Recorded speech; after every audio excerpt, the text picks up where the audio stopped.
Salut, Sébastien Labbé, vous êtes bien sur la chaîne Lab TV. Alors les mauvaises nouvelles sont tombées, enfin la mauvaise nouvelle est tombée, il fallait s'y attendre.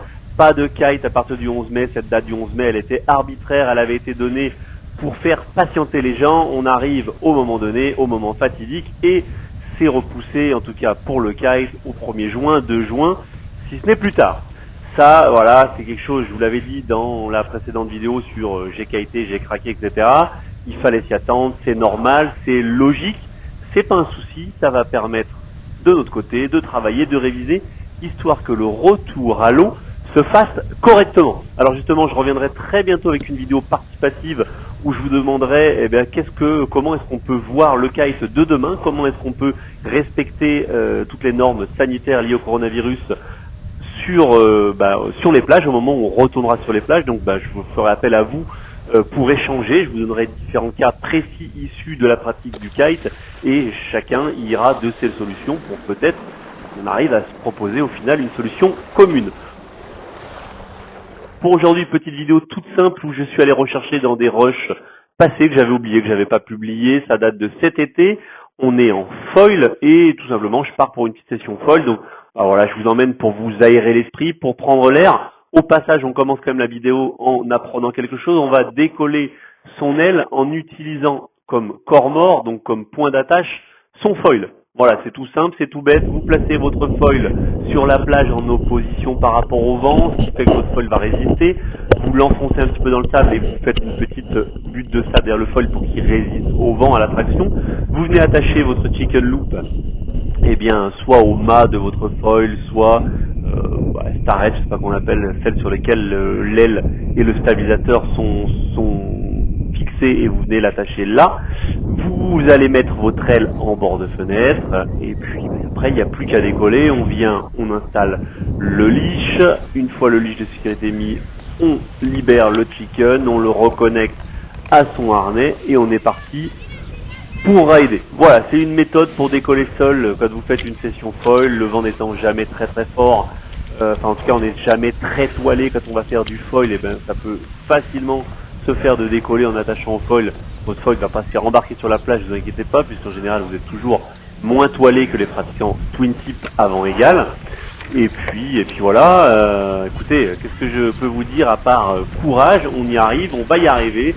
C'est pas si loin que ça, un mois. Ah, j'en perds la voix. L'émotion remonte.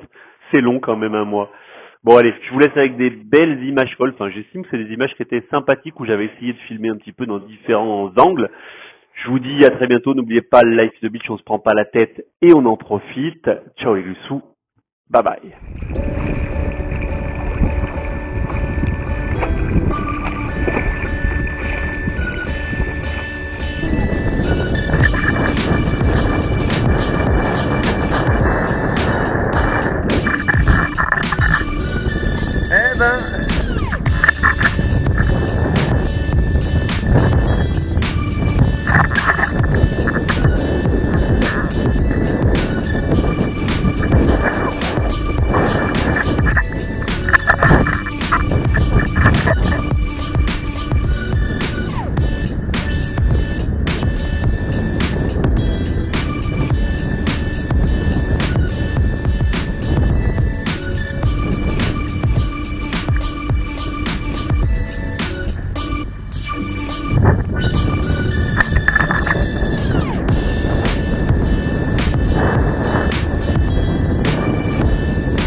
taxi.